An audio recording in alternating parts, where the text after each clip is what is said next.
Welcome friends to my new series of lectures on diabetes. Diabetes, what every lab professional must know. जैसे कि आप लोग सब जानते हैं कि इंडिया डायबिटीज़ का कैपिटल है और बहुत सारे डायबिटिक पेशेंट्स इंडिया में हैं और ये रोज़ दिन पे दिन बढ़ते जा रहे हैं। तो हम लैब में जब हैं हमें डायबिटीज़ के बारे में सब कुछ मालूम होना चाहिए कि डायबिटीज़ क्या चीज़ है, किस किस्म के हैं, उसमें क्या क्या टेस्ट होते हैं और टेस्ट का क्या मतलब है।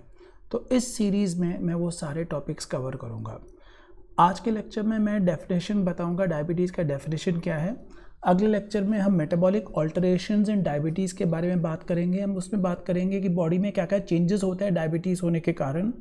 फिर हम बात करेंगे कि कौन कौन से इन्वेस्टिगेशंस होता है डायबिटीज़ में किस अलग किस्म के हैं, जैसे लाडा, मॉडी, GDM, ये सब क्या हैं, इन सब का डायग्नोसिस कैसा होता है उसके बारे में डिस्कस करेंगे। फिर इंडिविजुअली टेस्ट के ऊपर डिस्कस करेंगे, ग्लूकोज एस्टिमेशन कैसा है, GTT कैसा है, ग्लूकोज एस्टिमेशन का रिजल्ट्स कैसे इंटरप्रेट करते हैं, पैनिक वैल्यूज़ क्या है। हम HbA1c के बारे में बात करेंगे, उसके various techniques of estimation. Chromatography जब D10 में बायोरैट D10 या वेरिएंट एनालाइजर में करते हैं तो वो क्रोमेटोग्राम को कैसे पढ़ते हैं, उसमें क्या क्या चीज़ें ध्यान में रखना चाहिए और HbA1c का क्या मतलब है, कब कब HbA1c का रिजल्ट्स ठीक है और कब रिजल्ट्स ठीक नहीं है, उस सब के बारे में डिस्कस करेंगे। फिर माइक्रो एल्ब्यूमिन यूरिया और एल्ब्यूमिन क्रिएटिन रेशियो और उसका डायबिटीज़ के साथ क्या कनेक्शन है उसके बारे में डिटेल्स में डिस्कस करेंगे। स्पेशल टेस्ट ऐसे हैं जैसे fructosamine, anhydro glucitol, C peptide, insulin antibodies, ये सब भी डायबिटीज़ के इन्वेस्टिगेशन में काफ़ी काम आते हैं। That I will cover it subsequently in each of the lectures. तो मतलब ये सीरीज़ काफ़ी लंबा होने वाला है जिसमें डायबिटीज़ के बहुत सारे अलग अलग पहलू पे ध्यान रखेंगे। So today's lecture is going to be on diabetes. हम सब जानते हैं कि डायबिटीज़ तब होता है जब ब्लड ग्लूकोज लेवल हाई है, बट एग्जैक्टली ये हाई क्या है, कितना है। अमेरिकन डायबिटिक एसोसिएशन ने डायबिटीज़ का क्लियर कट डेफिनेशन दिया हुआ है और उसी को दुनिया भर के लोग फॉलो करते हैं, हम भी फॉलो करते हैं। वो कंडीशंस क्या हैं? अगर किसी पेशेंट का HbA1c 6.5% से ऊपर है तो वो डायबिटिक है। अगर किसी पेशेंट का random glucose 200 milligram per decilitre के ऊपर है और पेशेंट्स को ऑस्मोटिक सिम्टम्स है। ऑस्मोटिक सिम्टम्स क्या? जब ब्लड ग्लूकोज लेवल काफ़ी हाई होता है तो यूरिन में भी आ जाता है। यूरिन में आने से क्या है कि यूरिन में ग्लूकोज पॉजिटिव होगा। जब यूरिन में ग्लूकोज होगा तो यूरिन जो ग्लूकोज है वो पानी को भी खींचेगा और पेशेंट का यूरिनेशन ज़्यादा होगा। तो डायबिटिक पेशेंट यूजुअली बोलते हैं कि increase frequency of urination, urine बार बार करना पड़ता है, ख़ास तौर पे रात को भी करना पड़ता है, रात को दिन 3 बार या 4 बार जागना पड़ता है। और क्योंकि पेशाब ज़्यादा कर रहा है तो थोड़ा डिहाइड्रेट होता है तो ज़्यादा पानी भी पीता है। तो increase urination in the night, increase thirst, in 3 conditions को हम ऑस्मोटिक सिम्टम्स कहते हैं। तो अगर कोई पेशेंट ऑस्मोटिक सिम्टम्स के साथ आता है और उसका blood glucose level 200 milligram per decilitre से ज़्यादा है, चाहे रैंडम ग्लूकोज हो, तब भी वो डायबिटिक है। तो ये 2 क्राइटेरियाज हैं डायबिटीज़ के। अगर ये क्राइटेरियाज नहीं हैं तो ADA ने बोला है कि पेशेंट का फास्टिंग ग्लूकोज अगर 126 या 126 से ज़्यादा हो या 2 HPG 2 आवर्स पोस्ट ग्लूकोज, मतलब 75 ग्राम्स अनहाइड्रेस ग्लूकोज अगर देने के बाद 2 घंटे के बाद अगर ब्लड ग्लूकोज लेवल 200 या 200 मिलीग्राम से ज़्यादा हो, तब उसको डायबिटीज़ कहते हैं। ये टेस्ट एक रिपोर्ट से ही काफ़ी नहीं होता है, इसको दोबारा रिपीट करना पड़ता है। 2 हफ्ते के अंदर कभी भी एक और बार रिपीट करो और दोनों अगर वैल्यूज़ दोनों बार हाई रहे, 126 के ऊपर फास्टिंग या 2 HPG 200 मिलीग्राम से ज़्यादा रहे, तब उसको डायबिटीज़ बोलते हैं ना। 2 इम्पॉर्टेंट चीज़ें हैं, ये दोनों कंडीशन ज़रूरी नहीं है, या तो फास्टिंग या तो 2 HPG। दूसरा चीज़, जब हम 75 ग्राम ग्लूकोज देते हैं वो अनहाइड्रेस ग्लूकोज है, जो आमतौर पे हम यहाँ पे करते हैं, हम बाज़ार से ग्लूकोज खरीद के देते हैं, उस पर पानी भी मिला होता है, वाटर ऑफ हाइड्रेशन होता है उसमें मॉलिक्यूलर फॉर्मूला में, इसलिए वो ग्लूकोज को 82.5 ग्राम्स देना होता है। जब हम GTT के बारे में बात करेंगे, इसके ऊपर विस्तार में बात करेंगे।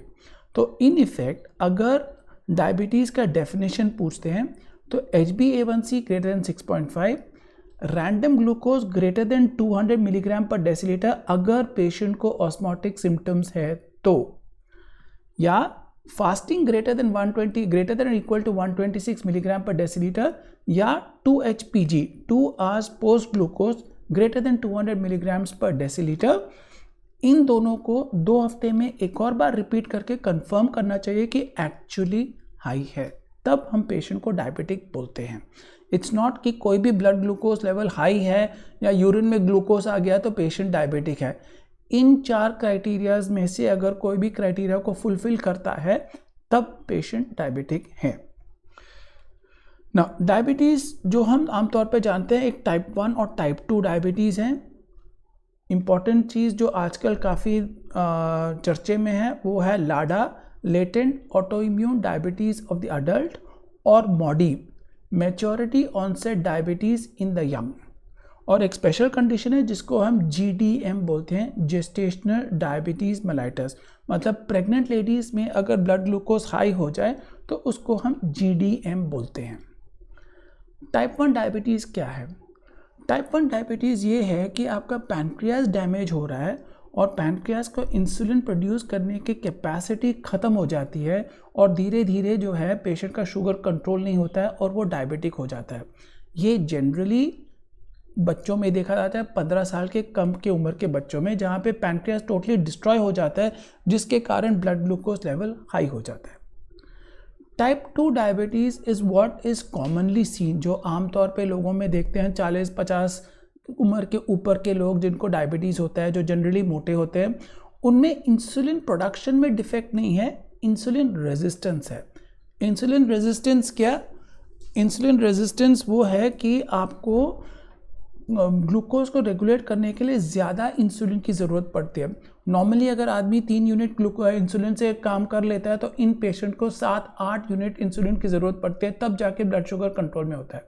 तो type 2 is insulin resistance. Usually आदमी क्या होता है? ओबीज होता है।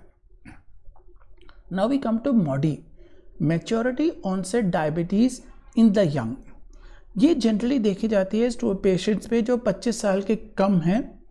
ठीक है, मैंने कहा था कि जो यंगर बच्चों में जो डायबिटीज़ होता है वो टाइप 1 होता है, वो ऑटो इम्यून के कारण होता है जहाँ पे एंटीबॉडीज़ पैनक्रियाज को डिस्ट्रॉय करते हैं। लेकिन ये बच्चे जो हैं usually less than 25 years of age, ये ओबीज नहीं होते हैं, इनमें ऑटो इम्यून मार्कर्स नहीं होता है, इनका बॉडी इंसुलिन प्रोड्यूस कर रहा होता है बट एक्स्ट्रा इंसुलिन की ज़रूरत पड़ती है। इनको ओरल टैबलेट से भी कंट्रोल कर सकते हैं। Maturity onset diabetes of the young, मान के चलो कि 25 साल के कम उम्र के बच्चे में अगर टाइप 2 डायबिटीज़ है उसको हम मॉडी बोलते हैं। लाडा क्या है? Latent auto immune diabetes in the adult.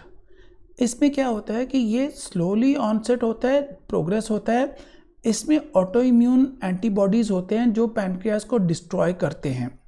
तो दिस इज़, जैसे हमने कहा था टाइप 1 में एंटीबॉडीज़ है जो पैनक्रियाज को डिस्ट्रॉय करता है, फिर पैनक्रियाज का इंसुलिन प्रोड्यूस करने की कैपेसिटी ख़त्म हो जाती है। लाडा में वही हो रहा है, लेकिन ये अडल्ट्स में मैनिफेस्ट होता है, धीरे मैनिफेस्ट होता है।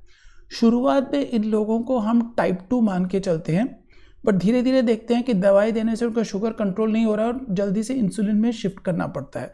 So they eventually become insulin dependent. LADA. Gestational diabetes, जब बच्चा डेवलप कर रहा होता है प्रेगनेंसी में, बच्चे को ज़्यादा ग्लूकोज की ज़रूरत पड़ती है, तो मदर का ब्लड ग्लूकोज लेवल हाई हो जाता है ताकि बच्चे को ग्लूकोज मेंटेन कर सके। नॉर्मली प्रेग्नेंट लेडीज़ में नॉर्मल से ज़्यादा ब्लड ग्लूकोज मिलता है, लेकिन जब ये एक कट ऑफ के ऊपर हो जाता है तो हम उसको GDM बोलते हैं, जेस्टेशनल डायबिटीज़ मेलाइटस। क्राइटेरिया क्या है कि पेशेंट डायबिटिक नहीं होना चाहिए, प्रेगनेंसी पहले डायबिटिक नहीं होना चाहिए। प्रेगनेंसी के दौरान ब्लड ग्लूकोज शूट हो जाता है और पेशेंट डायबिटिक बन जाता है, और बच्चा डिलीवर होने के बाद वापस नॉर्मल आ जाता है। तो इन सारे कंडीशंस को हम जेस्टेशनल डायबिटीज़ मेलाइटस बोलते हैं। ये एक स्पेशल टॉपिक है, सेपरेट टॉपिक है, जिसमें क्या प्रॉब्लम है, मदर को क्या प्रॉब्लम होता है, बच्चे को क्या प्रॉब्लम होता है, उसको कैसे डायग्नोज करते हैं, उसके बारे में मेरे डाउन द लाइन एक पूरा अलग से वीडियो बनाकर दिखाऊंगा। सो इस क्लास में हमने ये आइडेंटिफाई किया कि डायबिटीज़ क्या है, उसका ADA डेफिनेशन क्या है, अमेरिकन डायबिटिक एसोसिएशन का डेफिनेशन क्या है, 4 क्राइटेरियाज, और हमने ये भी डिस्कस किया कि कौन कौन से टाइप के डायबिटीज़ हैं। अगले लेक्चर में हम बात करेंगे डायबिटीज़ में बॉडी में क्या क्या चेंजेस होता है और डायबिटीज़ इतनी खतरनाक बीमारी क्यों है।